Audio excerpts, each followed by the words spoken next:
अस्सलाम वालेकुम।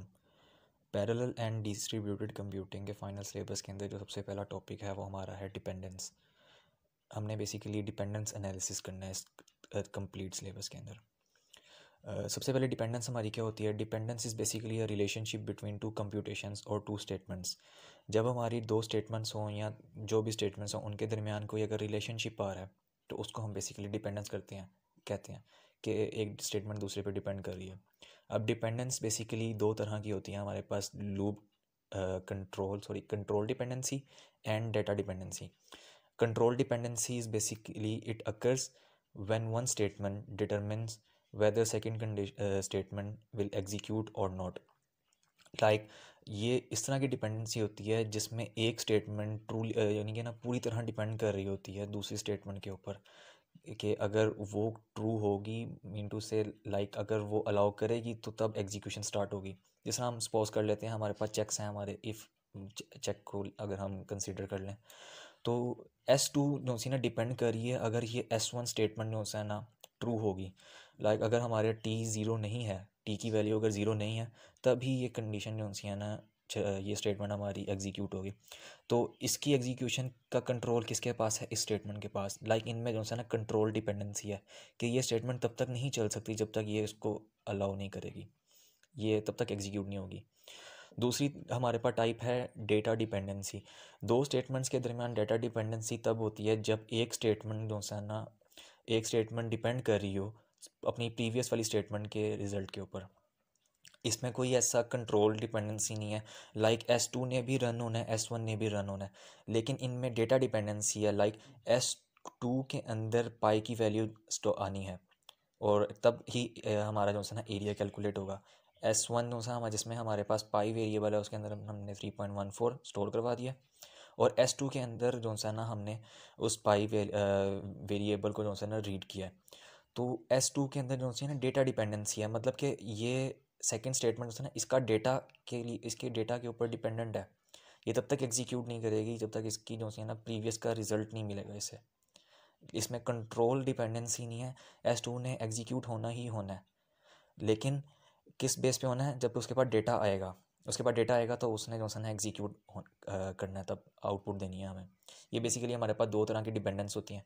उसके बाद हमारे पास डेटा डिपेंडेंसी, यहाँ पे इसको हम सिंपल डिपेंडेंसी भी कहते हैं। डिपेंडेंसी के आगे हमारे पास फर्दर दो टाइप्स हैं। एक को हम कहते हैं लूप इंडिपेंडेंट डिपेंडेंसी, एक को हम कहते हैं loop carry dependency. Loop independent dependency वो डिपेंडेंसी बेसिकली होती है जिसमें हमारे पास डिपेंडेंसी हमारी नेक्स्ट आइट्रेशन के अंदर ना डिपेंडेंसी आ रही हो।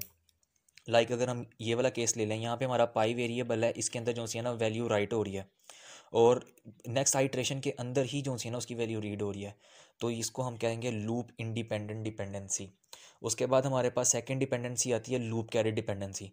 लूप कैरी डिपेंडेंसी में बेसिकली आपकी डिपेंडेंसी एक आइट्रेशन स्किप करने के बाद आ रही हो। सपोज यहाँ पे हमारे पास पाए जो सा वेरिएबल है वो यहाँ पे राइट हो रहा है, उसके बाद हमारे पास यहाँ पे कोई भी एक और स्टेटमेंट आ गई है, सपोज कोई भी एक स्टेटमेंट हम ले लेते हैं।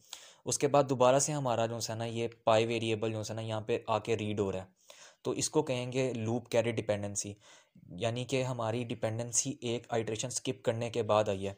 अगर हम इसकी एक और एग्जांपल ले लें तो हमारे पास ये a ऑफ i है, इसके अंदर सपोज हमने 1 स्टोर करवा दिया। उसके बाद हमारा कोई भी टेम्प ले लेते हैं, उसके अंदर कुछ भी स्टोर करवा लेते हैं, b वेरिएबल स्टोर करवा लेते हैं, उसका 0 इंडेक्स सपोज कर लें आपने स्टोर करवा लिया।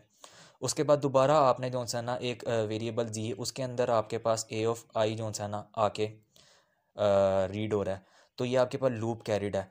ये आपकी विद इन सिंगल आइट्रेशन मतलब कि लूप कैरिड है। ये कॉन्सेप्ट आपका दो तरह से लूप कैरिड डिपेंडेंसी आ सकती है, या तो आपकी इसमें भी आ सकती है और दूसरी यानी कि आपकी एक आइट्रेशन है और उसके बाद एक आइट्रेशन आई है, वो उसके अंदर जो है ना डिपेंडेंसी नहीं है, लेकिन उसके बाद दोबारा एक आइट्रेशन है उसके अंदर डिपेंडेंसी आ रही है। सपोज कर लेते हैं हमारे पास ये आइट्रेशन 1 आ रही है, उसके अंदर जो सा है हमारा a ऑफ i के अंदर हमने 1 स्टोर करवा दी, ये हमारी i इज़ इक्वल टू 1 वाली आइट्रेशन है।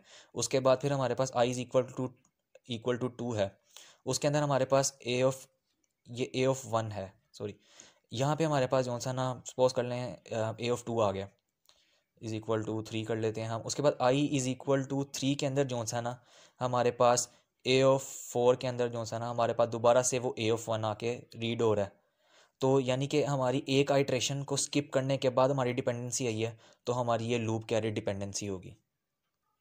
इसके बाद हम जो सा टाइप्स ऑफ डिपेंडेंसीज को देख लेते हैं। हमारे पास बेसिकली 4 तरह की डिपेंडेंसी होती है। फर्स्ट हमारे पास ट्रू डिपेंडेंसी, उसके बाद एंटी डिपेंडेंसी, इसके अलावा हमारे पास आउटपुट डिपेंडेंसी और हमारे पास एक इनपुट डिपेंडेंसी भी होती है। सबसे पहले ट्रू डिपेंडेंसी की बात कर लेते हैं। Dependency in which array element first write then read in the upcoming iteration. Like अगर हमारे पास सेट ऑफ स्टेटमेंट्स हैं, उसके अंदर सबसे पहले हमारा एरे एलिमेंट्स पॉज कर लेते हैं। यहाँ पे एग्जांपल में देख लेते हैं, ए एरे एलिमेंट है हमारा, इसका कोई आई इंडेक्स पोज कर लो आप, 1 इंडेक्स पोज कर लेते हैं हम, यहाँ पे 1 है। इसका जो सा एरे ऑफ 1 इंडेक्स पहले जो सा है राइट हो रहा है, उसके बाद नेक्स्ट उस स्टेटमेंट के अंदर आपका जो सा है ये रीड हो रहा है, तो राइट उसके बाद फिर रीड हो रहा है। तो ऐसी डिपेंडेंसी को हम कहते हैं ट्रू डिपेंडेंसी, और इसको हम बेसिकली एम्परसेंट के साइन के थ्रू जो है ना डिनोट करते हैं, और इसको हम जो है ना राइट टू लेफ्ट रीड करते हैं, like S2 truly depends on S1। तो ऐसी डिपेंडेंसी जिसके अंदर पहले हमारा राइट का ऑपरेशन हो रहा हो, उसके बाद रीड हो रहा हो, तो ऐसी डिपेंडेंसी को हम कहते हैं ट्रू डिपेंडेंसी। उसके बाद हमारे पास एक डिपेंडेंसी है एंटी। ये ट्रू डिपेंडेंसी का बिल्कुल ऑपोजिट है। Dependency in which array element first read then write. इसमें पहले हमने राइट कर रहे थे, उसके बाद फिर हम रीड कर रहे थे, लेकिन इसके अंदर पहले हम हमारा एरे एलिमेंट रीड होगा, फिर राइट हो रहा होगा अगर, तो ऐसी डिपेंडेंसी को हम कहेंगे हमारी एंटी डिपेंडेंसी है। लाइक सपोज हमने ये हमारे पास जो सा array of i array element a अपने आई इंडेक्स के ऊपर पहले रीड हो रहा है, उसके बाद हमारा जो सा ना वही एरे एलिमेंट उसी आई इंडेक्स के ऊपर नीचे जाके राइट हो रहा है, तो रीड देन राइट। तो ऐसी डिपेंडेंसी को हम कहते हैं एंटी डिपेंडेंसी, और इसका जो साइन है वो एम्परसेंट के ऊपर -1 इनवर्स। बेसिकली इसको हम ट्रू डिपेंडेंसी का ऑपोजिट कहते हैं। तो इसका जो सा साइन हो सा ना एम्परसेंट के ऊपर -1। तो इसका मतलब क्या है, इसको भी हम राइट टू लेफ्ट रीड करते हैं। S2 truly S2 anti depends on S1। उसके बाद हमारी तीसरी टाइप आती है output dependency. Output dependency basically ऐसी डिपेंडेंसी जिसके अंदर जो है हमारे अरे एलिमेंट दोनों ही दफ़ा जो है ना राइट हो रहे हो, दोनों आइट्रेशन के अंदर या दोनों स्टेटमेंट के अंदर, कोई भी आप कह लें, उसके अंदर जो है ना दोनों आइट्रेशन के अंदर जो है ना हमारा राइट का ऑपरेशन हो रहा हो। इसकी एग्जांपल में जिस तरह हमारे पास ये अरे एलिमेंट ए है, वो अपने आई इंडेक्स के ऊपर पहले राइट हो रहा है, सेकंड आइट्रेशन के अंदर दोबारा से वही एलिमेंट जो है ना राइट हो रहा है, तो राइट का ऑपरेशन जो होगा उसको हम कहेंगे आउटपुट डिपेंडेंसी। और इसका साइन एम्परसेंट के ऊपर जो है ना हम एक ओ लिख देते हैं छोटा सा। इसको भी हम राइट टू लेफ्ट रीड करते हैं, like S2 output depend on S1। उसके बाद हमारा इनपुट डिपेंडेंसी है, ये आउटपुट डिपेंडेंसी का ऑपोजिट है। उसमें हमारा राइट का ऑपरेशन हो रहा था, इसमें हमारा रीड का ऑपरेशन होगा। लाइक हमारे पास दोनों ही आइट्रेशन के अंदर सेम अरे एलिमेंट का सेम इंडेक्स जो है ना वो दोनों दफ़ा ही हमारा रीड हो रहा होगा। लाइक यहाँ पे टेम्प हमारे पास एक वेरिएबल है, उसके अंदर हमारे पास अरे एलिमेंट ए का आई इंडेक्स जो है ना रीड हो रहा है पहले, और नेक्स्ट आइट्रेशन के अंदर जो है ना वही जो है ना एरे एलिमेंट ए अपने आई इंडेक्स के अंदर दोबारा रीड हो रहा है किसी और वेरिएबल या किसी भी सपोज कर लें, या ये डिपेंड नहीं करता कि कौन से वेरिएबल्स हैं। जो डिपेंड चीज़ बेसिकली हमने देखनी होती है वो अरे एलिमेंट और उसका इंडेक्स देखना होता है। तो यहाँ पे रीड का ऑपरेशन हो रहा है, तो हमारे पास यहाँ पे आएगी इनपुट डिपेंडेंसी, और इसको हम रिप्रेजेंट करते हैं, डिनोट करते हैं एम्परसेंट के ऊपर theta. S2 input depends upon S1। अब हम कोड के थ्रू जो है ना, अगर हमारे पास कोई कोड आ जाएगा जिसमें छोटी छोटी लूप्स होंगी हमारे पास, जिसमें से हमें पूछा जाएगा कि इसमें कौन सी डिपेंडेंसी आ रही है, तो आपके पास इस तरह की जो सी डू लूप होती है उसको हम बेसिकली कहते हैं डू ऑल लूप। आपको ऐसी लूप गिवन होगी, आपने उसकी जो सी ना मिनिमम 5 कर लें आप, जितनी मैक्सिमम चाहें, लेकिन 3-4 में आपको पता चल जाएगा कि आपकी क्या डिपेंडेंसी आ रही है। आप 5 तक कर लें, इसको रन करके देख लें।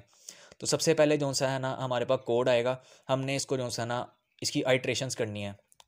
तो सबसे पहली आइट्रेशन के अंदर हमारे पास लोअर, ये हमारा जो सा लूप का जो सा ना कहलाता है लोअर बाउंड, जिसको L से रिप्रेजेंट करते हैं, और ये अपर बाउंड होता है।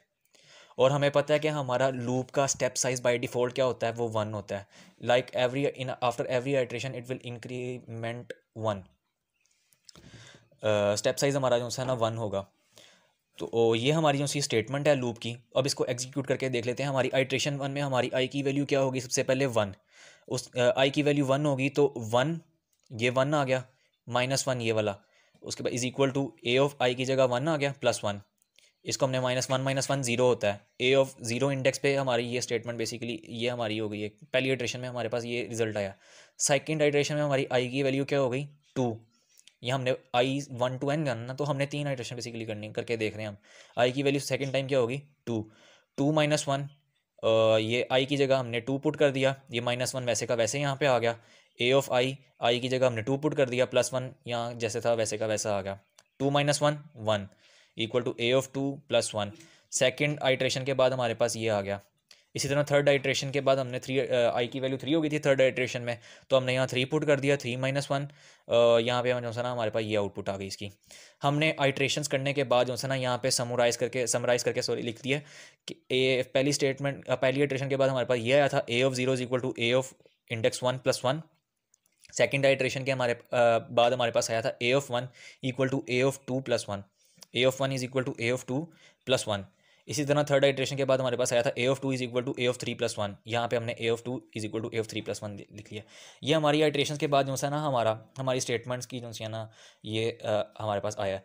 अब हमने इसके अंदर जो है ना डिपेंडेंसी ढूंढनी है, तो हमने जो है सबसे पहले देखना है ए ऑफ 0 हमारे पास है, हमने अपनी बाकी तमाम अरे एलिमेंट्स का अंदर ढूंढना है। ए ऑफ 0 आ रहा है, यहाँ पे भी नहीं आया, यहाँ पे भी नहीं, कहीं पे ए ऑफ 0 नहीं आया, तो यानी कि ए ऑफ 0 की कोई डिपेंडेंसी नहीं आ रही, हमने इसको नहीं देखना। हमने ए ऑफ 1 आगे देख लिया।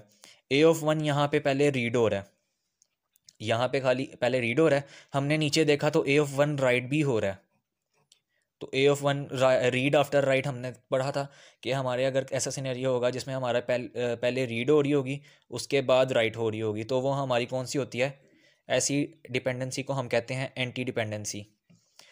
तो उसके बाद हमने जो है ना ए ऑफ 2 को भी देखा, वो पहले रीड हो रहा है फिर राइट हो रहा है। इसी तरह ए ऑफ 3 भी यहाँ पे पहले रीड हो रहा होगा। नेक्स्ट आइट्रेशन अगर हम आइट्रेशन 4 चलाएंगे तो वहाँ पे हमारे पास यहाँ पे 4 - 1 तो ए ऑफ 3 आ जाएगा ना, यहाँ पे ए ऑफ 3 रीड हो रहा था, यहाँ पे आके राइट हो जाएगा हमारा इस जगह। यहाँ पे हमारे पास ऐसे आ जाएगा a of 3 is equal to A of 4 +1। यहाँ पे रीड हो रहा है, यहाँ पे राइट हो रहा है। तो इस लूप के अंदर जो हमें गिवन लूप थी, इसके अंदर जो सी हमारे पास जो सी डिपेंडेंसी है वो है एंटी डिपेंडेंसी, और हम इसको डिनोट करेंगे। हम पहले तो ये करते आए हैं ना कि हम ऐसे लिखते आ रहे थे कि S2 वगैरह ऐसे, एंटी डिपेंड्स, टू डिपेंड्स, जो भी डिपेंडेंसी होती है उसको डिनोट करते हैं S2 डिपेंड्स अपॉन S1।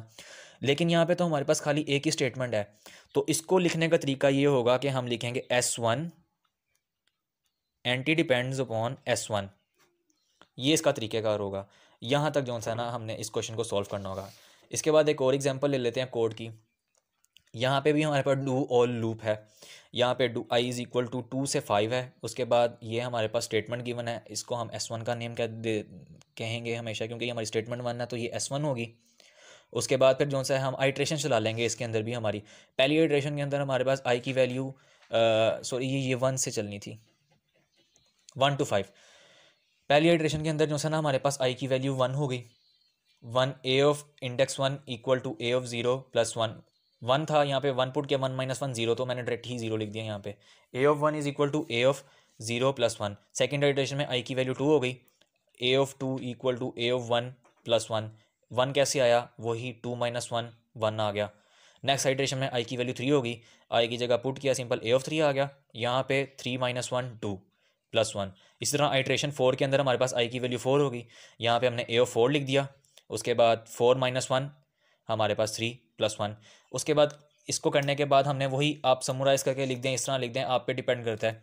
हमने यहाँ पे स्टार्टिंग से चेक करना शुरू कर दिया इस लूप के अंदर कौन सी डिपेंडेंसी आ रही है। सबसे पहले हमने इस पे देखा ए ऑफ 1 पे, यहाँ पे ये राइट हो रहा है। हमने आगे देखा ये ए ऑफ 0 है, यहाँ पे ए ऑफ 2 है, यहाँ पे ए ऑफ 1 दोबारा आ रहा है, मतलब पहले ये राइट हुआ है उसके बाद ये रीड हुआ है। तो राइट का ऑपरेशन पहले हुआ,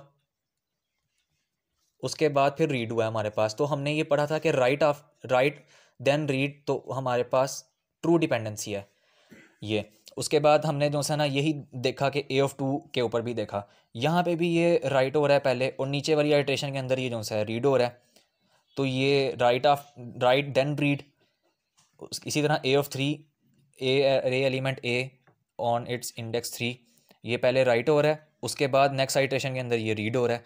तो इसका मतलब राइट फिर रीड, तो इसका मतलब हमारे पास इस लूप के अंदर जो है ना ट्रू डिपेंडेंसी है। और इसको हम कैसे डिनोट करेंगे, यहाँ पे भी हमारे पास खाली एक ही स्टेटमेंट है ना, तो हम इसको ऐसे लिखेंगे S1 truly depends upon S1। इसको भी लिखने का यही तरीकेकार होगा। हमारे पास एक क्वेश्चन राइज होता है कि हमारे पास क्या एक लूप के अंदर मल्टीपल डिपेंडेंसी आ सकती हैं, तो इसका आंसर है येस, आ सकती हैं। सपोज आपके पास यहाँ पे A(0) यहाँ पे रीड हो रहा है, कहीं नीचे जाके आगे यहाँ पे हमारे पास A(0) यहाँ पे राइट भी हो सकता था। तो हमारे पास इस लूप के अंदर जो सी ट्रू डिपेंडेंसी भी है और इस लूप के अंदर हमारे पास एंटी डिपेंडेंसी भी है। ये सपोज करो ऐसा सिनेरियो भी हो सकता है हमारे पास कि हमारे पास जो सा ना ऐसा केस आ जाए। ये था हमारा पहला इस डिपेंडेंसी का पहला लेक्चर। नेक्स्ट लेक्चर के अंदर हम जो सा ना मज़ीद आगे देखते हैं। Thank you so much.